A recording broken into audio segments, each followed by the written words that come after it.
So hello guys, welcome back to my channel. भावांनो, परत तुमच्यासाठी एक नवीन ब्लॉग घेऊन आलाय तुमचा भाऊ. तुमच्या भावाचं फ्रेंड सर्कल येऊन लागलंय घ्यायला आपल्याला. तर भाऊ, निघालो आपण इथून. कुठं जातोय नक्कीच पूर्ण व्हिडिओ बघा, कळेल तुम्हाला कुठं जातं.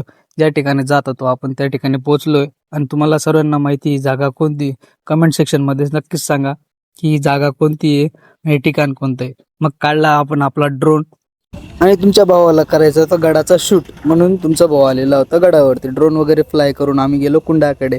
सर्वांनी आपले आपले पाप धुवून घेतले आणि तिथून निघालो. मग आम्ही पुढं म्हटलं चला पहिले शूट करून घेऊ. हा आहे आमचा आर्मी बॉय, तो पण आलेला होता आमच्यासोबत. मग सर्वांनी हातपाय वगैरे धुवून घेतलं. निघालो आम्ही पुढं. म्हटलं चला आता वरती जायचं आपल्याला, टाईम पण खूप होते.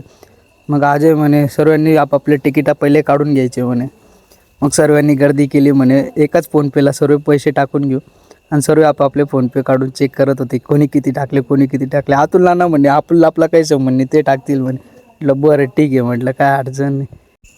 सर्वांनी आपापले पैसे जमा केले, निघालो पुढं. प्रोसेस इतकी पास होती, आम्ही डायरेक्ट पुढं आलो. म्हटलं चला आता जायची वेळ आहे म्हटलं. आणि आमचा राजू भाई नुसता हसतो. आता बघतो आम्ही ट्रेनची वाट. मग तर त्या साईडची ट्रेन तर आली, पण आपल्या साईडची केव्हा येईल.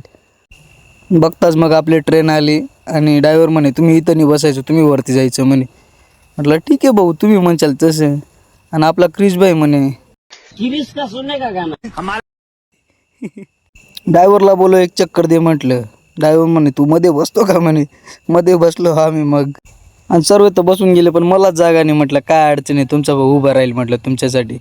आणि बघताच मध्ये घुसलो आणि डायरेक्ट भाऊ VIP एंट्री भेटली आम्हाला. क्रिश म्हणे क्या VIP एंट्री म्हटलं. फायनली दर्शन झाले आणि सर्व गोष्टी इतक्या फास्ट झाल्या ना. ट्रेनचे तिकीट फास्ट भेटले, दर्शन फास्ट, आणि आता VIP तिकीट. म्हटलं काय विषय नाही. रिटर्न पण झालो म्हटलं. आता आता फक्त वाट बघायची ट्रेनची परत म्हटलं. आणि तेवढ्यात मंकी भाई काहीतरी घेऊन पळाला ना तिथं.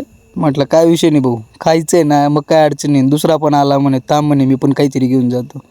आले मग आपले ट्रेन परत. ड्रायव्हर म्हणे तुम्ही परत भेटले का म्हणे, मागे थांबा म्हणे, व्हिडिओ बंद करा. म्हटलं काय अडचण नाही. मग बोललो म्हटलं चलो रिटर्न.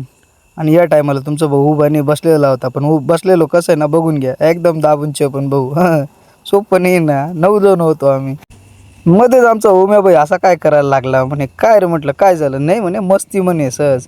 इकडे म्हणे ड्युटी इकडं एन्जॉय करायला येतो म्हणे. म्हटलं एन्जॉय कर म्हटलं फुल, काय अडचण नाही म्हटलं. खाली पब्लिक बघितली एकदम शांत, ना आम्ही इतके वचवच करत होते, सर्व आमचे तोंड बघत होते. आणि हा भाऊ म्हणे थंडी वाजते. म्हटलं काय नाही वाजू दे, काय अडचण नाही. पुढं निघालो, शूट वगैरे घेऊन घेतला, मूर्ती वगैरे छान होते. मग एक्झिट करत होतो तर राजूभाई म्हणे क्या विषय आहे. म्हटलं काय नाही, इशारे बघा भाऊचे. अरे खूप रॉयल माणूस आहे बरं का तसा स्वभावाचा. मग बाहेर शूट वगैरे घेतला, सायकली वगैरे होते. म्हटलं चला आता एक्झिट मारून येतं, खूप टाईम होऊन जाईल. आणि मध्ये जे पेढे देताना थोडेसे टेस्ट करायला, ए भाऊ म्हणे टेस्ट नाही पूर्णच घेऊन घेऊ. म्हटलं अरे तो मुलगा म्हणे क्या हो रहा है. म्हटलं आवर लवकर नाही तर खाली होऊन जाईल. सर्व प्रोसेस फास्ट झाल्यामुळे आम्ही चनकापूरला येऊ शकलो, कारण की टाईम आम्हाला पाहिजे होता आणि तो टाईम भेटला आम्हाला सनसेटचा. मग सर्वांनी शूट वगैरे केला. मग सर्व बोलले की ड्रोन काढ, शेवटचा शॉट आपण ड्रोनचा घेऊ.